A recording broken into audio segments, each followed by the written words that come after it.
All right, it's time to talk with our featured guest, Dr. Ahmed. Ahmed, how's it going? Thank you so much, Michael. It's going good. Just got back from work. Nice, man. So, can you kick things off with a quick snapshot? What kind of practice are you running today, and what makes it different in how it operates or serves patients? That's a great first question, man. The practice that I have is a general dentist office, and we opened 2 years ago, back in summer of 2023. The intention was completely different, and how we are going towards it, we're just evolving, we're just finding out what we want to do. Who started the office back in 2023 was a completely different person with who I am right now in 2025 in July. I'm just evolving with the practice. My values have changed so much as a practice owner that I'm willing to share that experience. Nice. So, then if we rewind a little bit, you said you're a general practice, right? And you own your second one. How long ago did you start that one? So the first office we opened 2023 summer, which was June. The second office in November of 2024, and we just got ready with the renovations. That's the second generation office, meaning that it used to be a dental office. And me and my partner, we renovated it and got credential and everything. So now we are ready to open. So we're all set. The first week of July, we were ready with everything. And now we're just marketing for patients to come in. Okay. So, you have a partner for this one, for both of them, or just Correct. this one? I cannot do everything on my own. So yeah, that's one thing I've learned, that it's always a good idea if you have a partner. Yeah. So, can I ask, with your partnership, specifically, what do they do better that you can't do that you figured out? Both of us are dentists. He's a younger dentist, and we both are friends now, and then we started talking about, again, this practice, the second office was supposed to be my first office back in 2022, I believe. This used to be a dental office. They were shutting down. I negotiated that we were buying some charts and signing the lease, but the amount that they were asking, it was not too high, not too low. The bank wouldn't give me loan, and it just didn't work out. So anyway, long story short, I opened my first office as a startup, and then the second office was just closed. Like we didn't do anything. When the previous dentist lease was over, I went to the landlord and I said that, is this space available? And he was still looking for it. Then I asked my friend, I was like, there's an opportunity. If you're interested, we can do it together, because I'm not going to do it alone. And he's a younger dentist. He has been practicing for about 1.5 years now, but he wanted to, and then was also looking for a partner. He was like, if you're going to do it because you have experience of how to run an office, then we can do it together. We can divide the days. So he does not have experience running the office, but he is a clinician. He has been working in a dental office. So what I am thinking of is that we both are going to share the clinical side, at least I would say. And then, of course, management side. I'm a big outsource person, like outsourcing everything and systems. So we can implement all those systems and we can be successful. And at least we both can practice clinical. Gotcha. Interesting. So, you're big on outsourcing. I like that, man. Yes. Because you do hear a lot of the times partnerships going bad, right? Sometimes people are against it. Some people are for it. But right now, you'd say you're 100% for it. Yes. Again, I'm also always hesitant and reluctant to do partnership. But the reason I did it with him is the values. We are pretty much the same when it comes to, the values, what to practice, how to practice, and taking it easy. We're not very go get it kind of. Might be a little bit, but he's not. So I think it's a great combo. We're not competing each other. To be honest, why am I doing the second office? I don't know. Like, I still ask myself, why am I doing it? But it's just a thing that you want to prove it because you can. That's the whole thing. That may not be the best answer. But the thing is that we are very big on communication. I am big on communication. We have the most uncomfortable conversations, and we can clarify things. And even, of course, things happen. There are moments when you expect someone to do something and it doesn't happen, but the best way is to communicate. It does work out if you communicate. If you don't communicate, then it gets the other way. And we communicate about everything, the percentages, the work that needs to be done. We change things. We talk about it. I think from his point of view that what's going to be beneficial for him, he thinks about me, that, okay, we never want to get into an argument about money, let's say, we never want to talk about money. It's just, we're doing this because we want to do it and money comes with it. Yeah. That's the whole idea. Gotcha. Give me an example of uncomfortable when you said uncomfortable conversations. Like percentages, that profit sharing, lab fees, who's going to pay for that? If I'm working more days, are you going to be upset about it? If I'm doing less work, is that going to bother you? If we do 1 million in collections and we are at like 35%, let's say, how the profit will be divided. Just be very clear. Like there's no room for error or like no room for miscommunication. That, okay, you know what, this was not discussed. Why is this happening? So we just brought everything to the table and then had conversation. Okay, this is going to happen. I have a little bit more experience. I'm doing bigger procedures. I'm doing sedation. I might not be seeing a lot of patients and, you know, the production can be up. Is that going to bother you? No, I want to learn these procedures. Would you show me how to do it 100%? Like, you know, you shadow me, you come to my office and everything. So we just bring everything to the table. So there's no miscommunication or there's no assumptions or expectations. We don't like to assume things that, okay, you know what, Dr. Ahad did this, Dr. Anz did this. So we just want to be very clear with what we're getting to and what the whole idea is. It's like not a short-term thing. It's not like a 30-year thing. It's just about, you know, understanding why we're doing this and what's the outcome. And if these things happen, what's our exit plan? Everything has been discussed. That's nice. And then as you're answering those questions and he's answering those questions, you're kind of looking at their, I guess, personality, qualities, reaction, right? And then you're thinking. Absolutely. That was the biggest thing, you know, like I cannot partner with people that I don't get along with. So that is number one.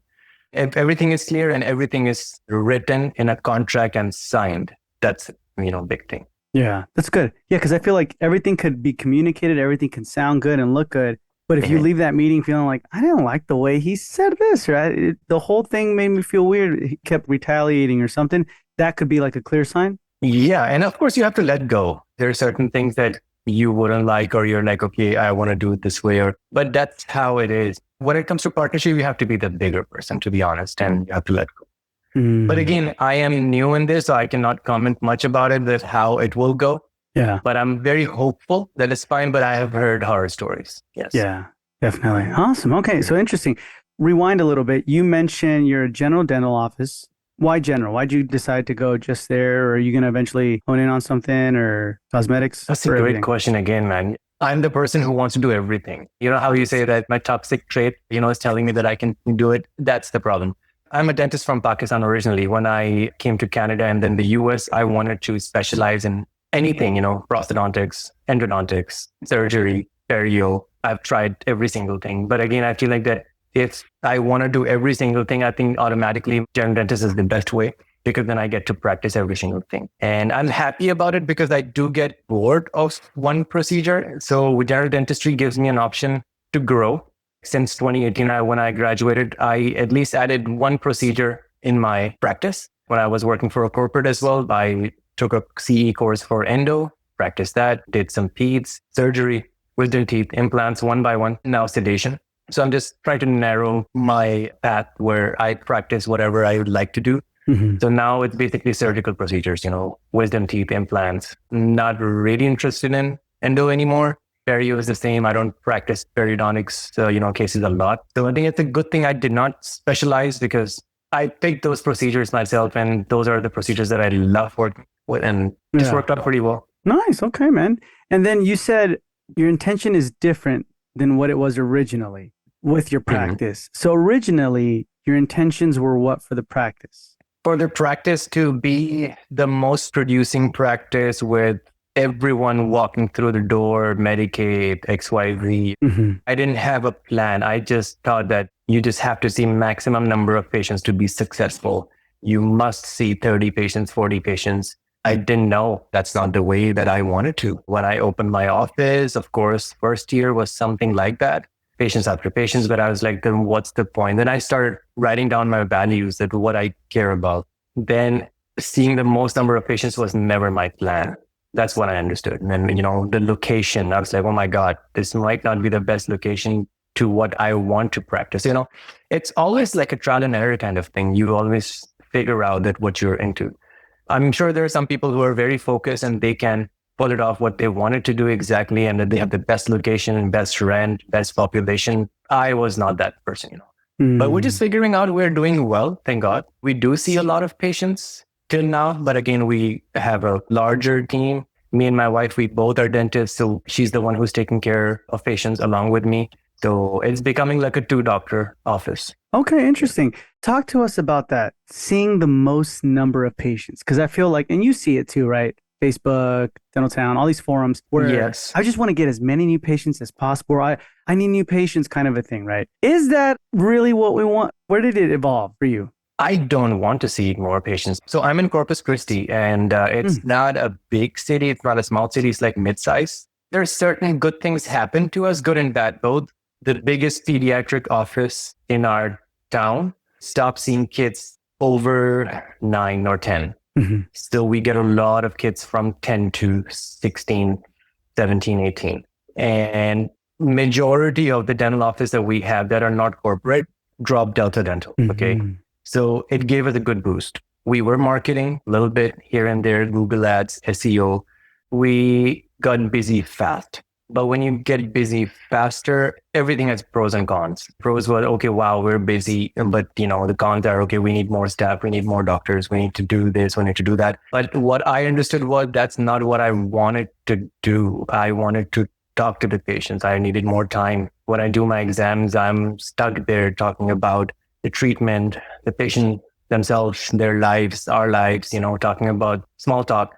Mm-hmm. Connecting with them. So if I have a periodic exam, new patient, and my treatment column, if I'm doing those two exams, I'm going to my treatment like 30 minutes late. And that bothers me, because that's my time that I wanted to give to that patient as well. So it's hard, when you have more patients, then you have to compromise on those things. That's something I don't like. So I feel like that I'm evolving. Initially, when I was working for a corporate, that was the style. Everyone is just doing the same thing, just patient after patient. And, you just treat them next.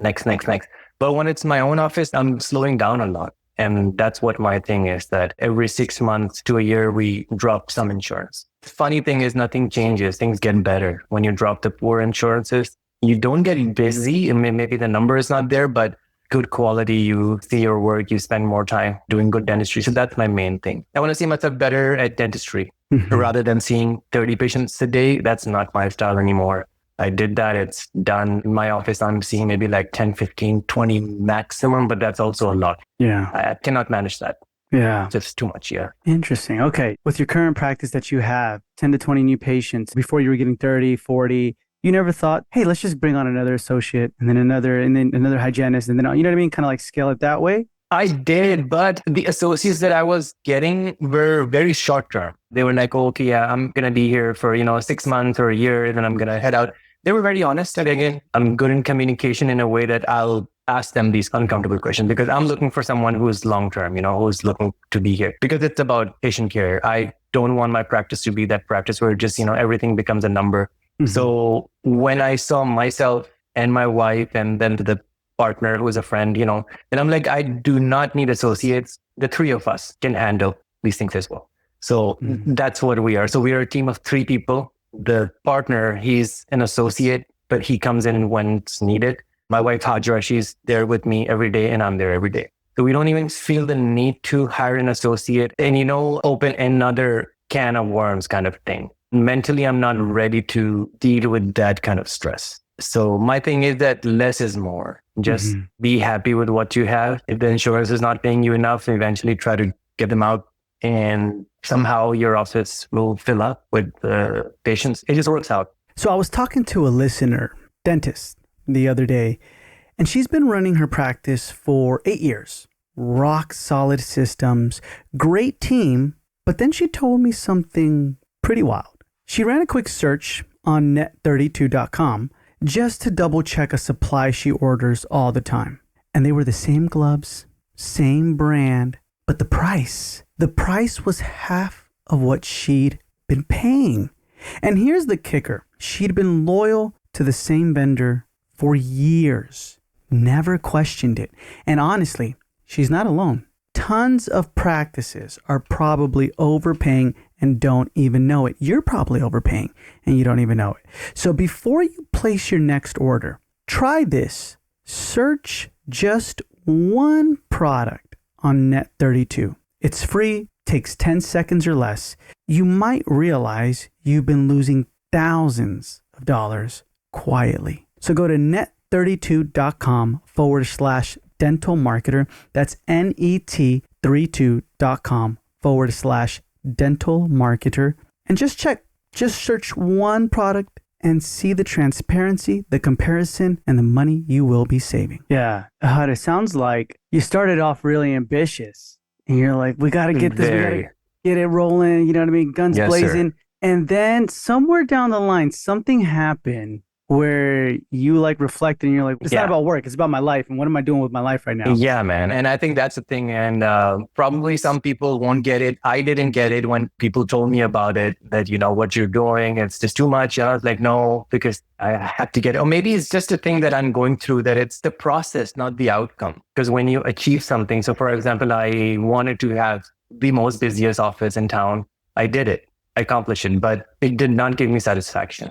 That's the thing that tells me, okay, you know what? You have to do something that gives you happiness. And it's not adding an associate. It's not seeing as many patients. It's not treating every patient the same day. It's something else. And I'm still figuring out what. For me, it's about going to work and coming back satisfied that you had a good day. That's my main aim. When you were busy having a lot of patients, what was the thing to you where you would come home not feeling satisfied? Was it like, oh, treatment didn't go well? Or maybe you see it also in other practice owners and dentists that they're doing this too as well. It's the anxiety and checking on system that why the patients were late, or they're complaining that, we've been waiting for 15, 20 hours. And our office is not that style where you wait for hours. Even if the patients wait like 15, 20 minutes, it starts, be like, why is that happening?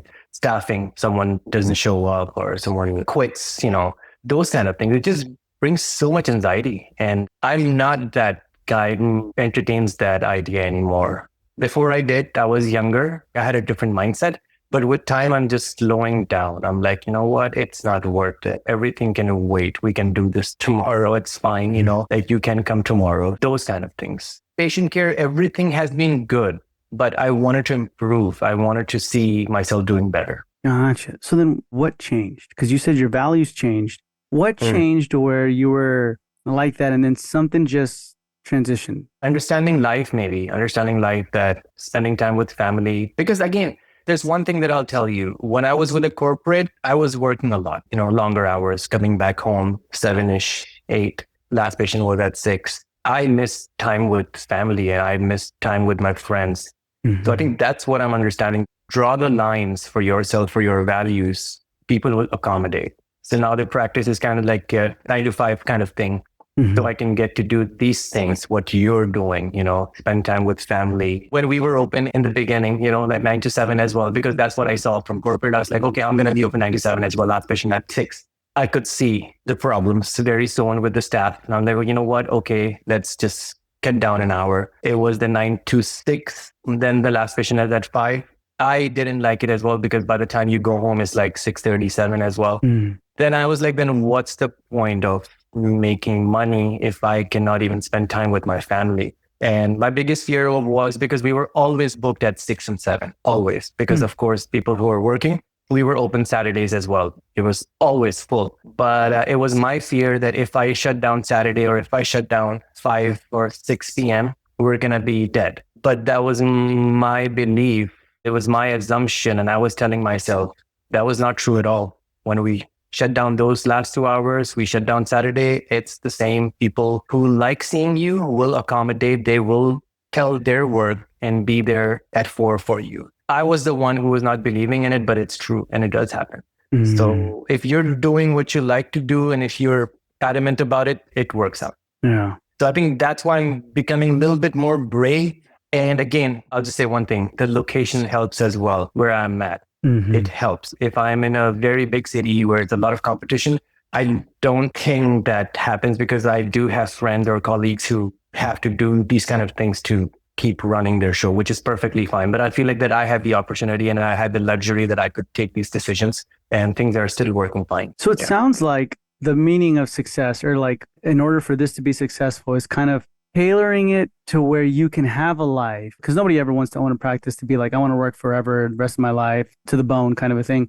But tailoring it in some way where you can do other things and have a life, but at the same time, making it run to where you're not killing yourself. Yeah. And that's the thing, because I have killed myself. I have overworked for those past 4 years when I was working with the corporate. I was not playing music. I was not doing anything. I was just working, just, coming home, eating dinner, sleeping, going back to work. It did not give me satisfaction. This gives me satisfaction, like coming back, which is life, spending time with family. I dedicate my weekends playing guitars, drums, piano, whatever I want to do, taking my daughter for her piano class. That gives me satisfaction. That, okay, and like I have the luxury of doing that. These little things in life, they matter a lot. Practice wise, I'd say like things can work out, but you have to be smart enough. And as I started the conversation with outsourcing, so I used to listen to, my God, ton of podcasts and read so many books like during the COVID time. Educated myself, learned so much about business. But again, that was just knowledge, what you have to apply that. So our office is big on systems, meaning that the billing is outsourced, calls are outsourced. Now we're getting into AI stuff. Insurance verification is outsourced. If no one shows up to work, if I have one front desk and a dental assistant, we can still function, we can still do things. I still work with Dry Shield sometimes, most of the times, because lately the staffing issues are pretty crazy. But everything works out if you have systems. Nothing will change. Gotcha. You mentioned you have a billing, call, and insurance verification. What companies do you use for that? Billing, it's like a very small company. This lady is from Indiana. The company name is ARDS. It's a small company, but they're doing an exceptional job. Her name is Dina. I'll recommend her to everyone. The AI company, we just signed up with Yobi for the phone calls, YOBI. Yeah. I saw them on the Dental Investment Group. Insurance verification, I'm using eAssist, but I'm also exploring options with Diva, which is dental insurance verification by AI or something. So I'm always looking and trying to decrease the load from staff.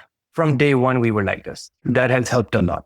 I like that. Do you outsource anything else besides billing, calls, and insurance verification? We used to do phone calls as well. It was my own company. It was called Pulse, but it's not that strong anymore because of, the same employee staffing issues. I feel like AI is going to take over with the phone calls. So we're trying and testing AI for phones. Let's see how it works out. We're hopeful. But I feel like the faster that you jump on it, the better it is, because this is the future and it does decrease the load on your staff. And it's fun. Like financially, it's also very cost effective.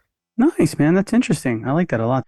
So then real quick, if we can talk about fears. So you mentioned it was just you thinking, man, if I knock down an hour from 7 to 6 and 6 to 5, like we're going to lose people, or Saturday. And if you can kind of give me like the principles behind changing that mindset, and at the same time, put yourself in the position of who you are, but also put yourself in the position of someone who's like in a metropolitan area, but they have the same mindset where they're like, God, I would love to drop my insurance. Like, I hate these insurances that I'm working for, but I can't. That's like 90% of my patients. What advice or guidance or principles can you give us? I wish I could give advice, to be honest, but I don't think I'm in that stage, because I'm also going through that. So for example, I have not dropped Delta yet. We have this conversation every day at the office. I am going to pull the trigger soon because I'm just talking to my billing team and everything, but you just got to do it. It's just the values that you have. So the reason that I started dropping insurance is because now we use a better lab, better work. When you look at the numbers, it does not make sense that you can provide good care with less paying insurance. That's the answer.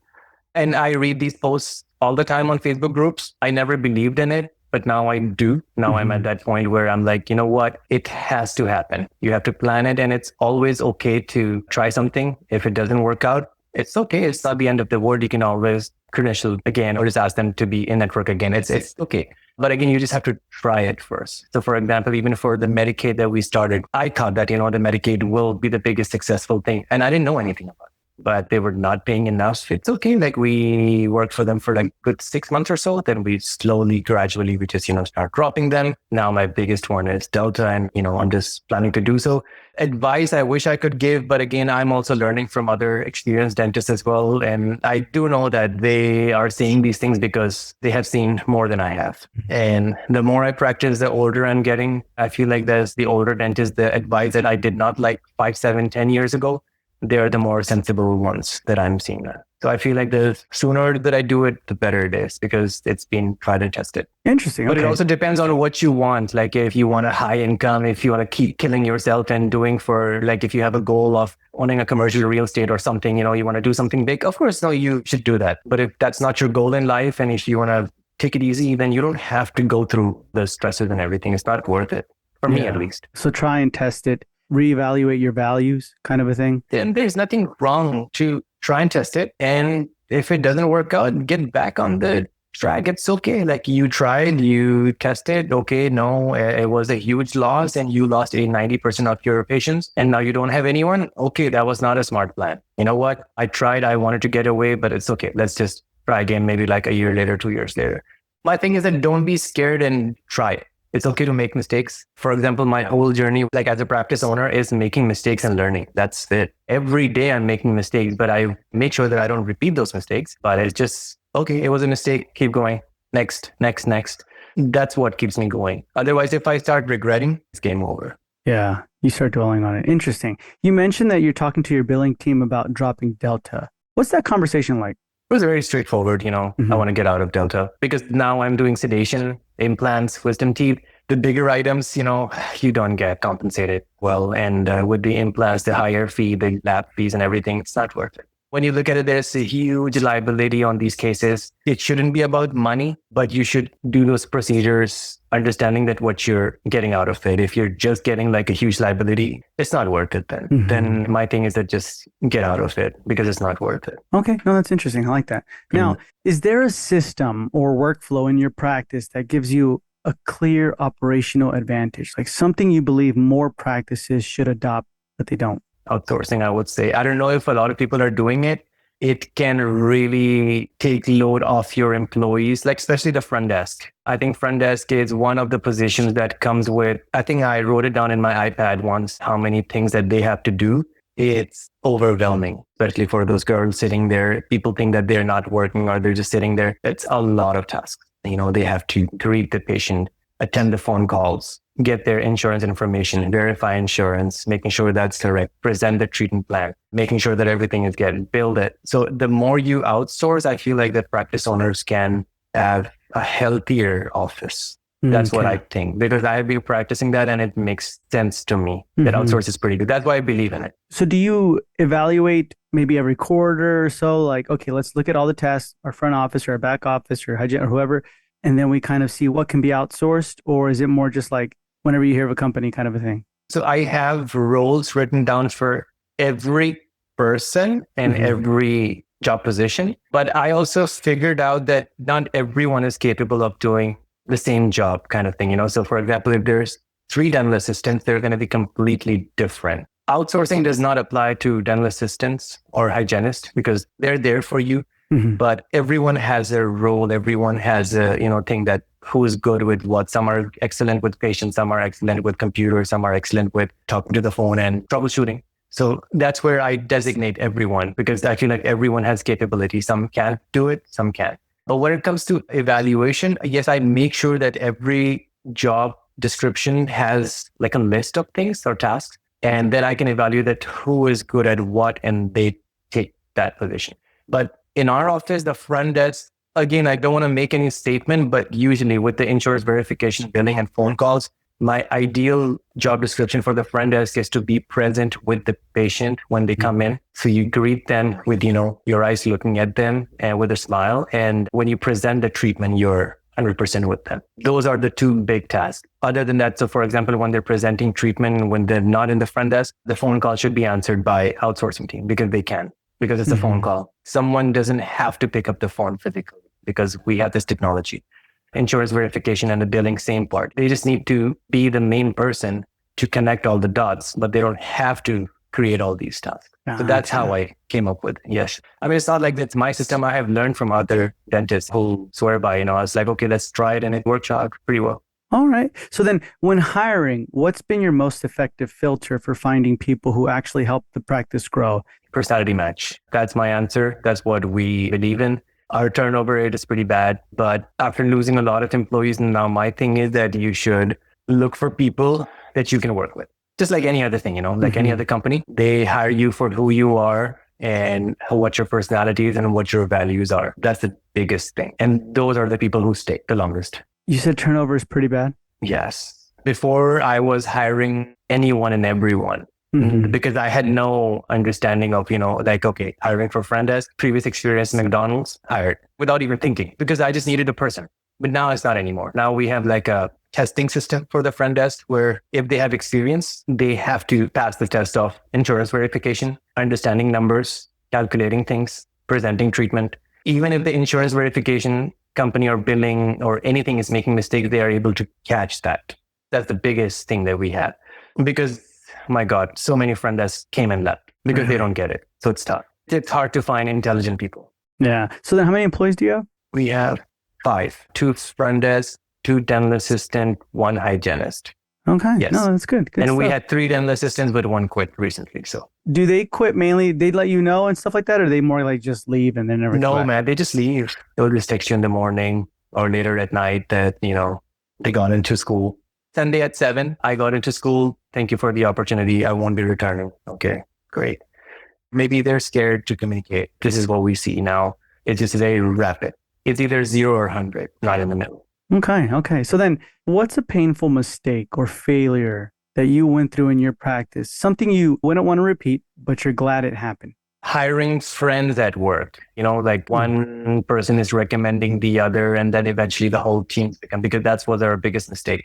6 months in, not knowing anything, one dental assistant came, brought another front desk. She brought 2 other people and then the whole team became that. Yeah. And they all left at the same time.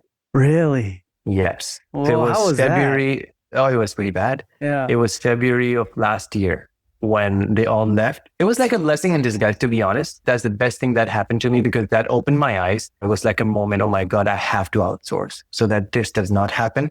And I won't let this happen again. Because I'll be honest with you, I was being lazy in the whole hiring process. Oh, you have a friend who wants to work? Great, please call her. You hire. You want to work, hire. So that's my biggest lesson for me, at least, not to do that. You should own the hiring process or someone should be doing it for you. Now, my manager, she's doing that, but I'm there with her to see what's going on. Okay. Interesting lesson. Wow. So then let's do like a quick check. What metrics or trends are you most proud of right now? Whether it's production, collections, or something less obvious? Production, collections. What am I proud of? I believe the overhead. Overhead, we have figured it out. But again, it really helps with the outsourcing. Your overhead becomes a little bit low because you can function pretty good. So overhead is something that we're proud of. I'm not saying proud of meaning that we save a lot. That means it gives me a lot of opportunity to grow more so I can invest in better things, a better lab or getting a better scanner or do this, try and test something in dentistry, so you can improve your clinical work. We're not in a situation where like, oh my God, we cannot buy this because our overhead is 75%. Thank God it's not the situation. So this is one thing. And otherwise, systems, I'm not proud of, but I am always passionate about systems. I always keep a check on them. I'm always finding a way to make it better. So one day I'll be proud of it, but I'm not there yet. But I enjoyed the business side because I love improving the systems or, checking that why this happened, why this not happened, making office policies, doing this.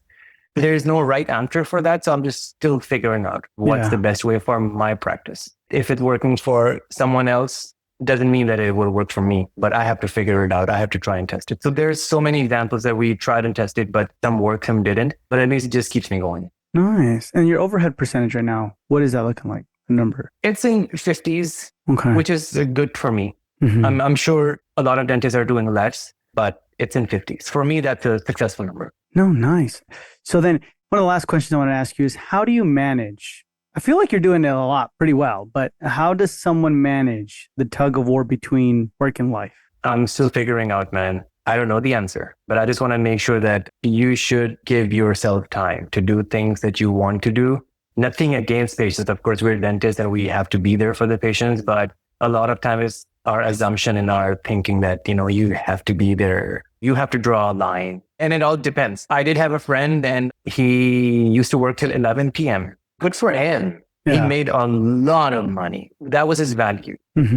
He was killing it. I can never reach that point in my life. Even if I tried, I can't. But understanding that thing is also a thing. Some people can, some people can't. My thing is just do what works for you. And again, I'm still evolving, so I don't know what the right answer is. But for my life, I feel like that I am doing my best to cut it down to the point where I find that what's enough for me, how much dentistry is enough for me, how much is bringing anxiety, how much is bringing depression, and keep those boxes away and then bring what's good for you. I like that, Ahad. Awesome. Thank you so much for being with us. It's been a pleasure. But before we say goodbye, can you tell us the name of your practice and the best way to contact you if anyone has any questions or concerns or wants to reach out to you? It's called Easy Breezy Dental. Silly but catchy name. You can reach me by my email. It's info@easybreezydental.com. And I'm on Facebook by my name, Ahad Shahid. You found me there. Pretty much approachable. So anyone who wants to text or call or anything, I'm super happy to share whatever I can.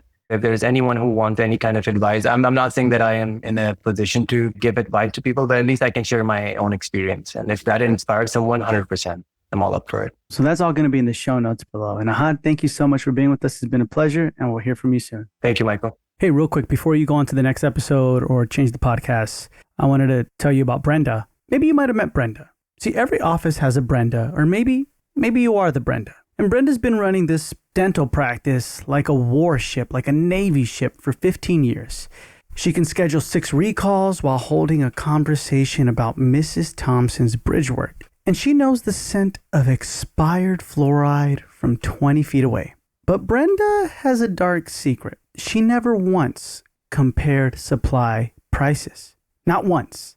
When the bill shows up, she signs, and that's it. When the rep drops by with bagels, she smiles.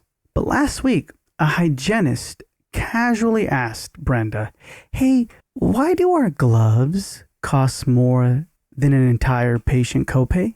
Brenda laughed. Then she opened the invoice, and for the first time, she flinched. What happens when the queen of systems, aka Brenda, realizes she's been quietly bleeding cash on every single order? We'll find out next week on what Brenda is doing. But don't wait for Brenda to wake up. You can check your own prices right now. Go to net32.com/dental marketer and just search one product and compare your supplies. That's net32.com/dental marketer.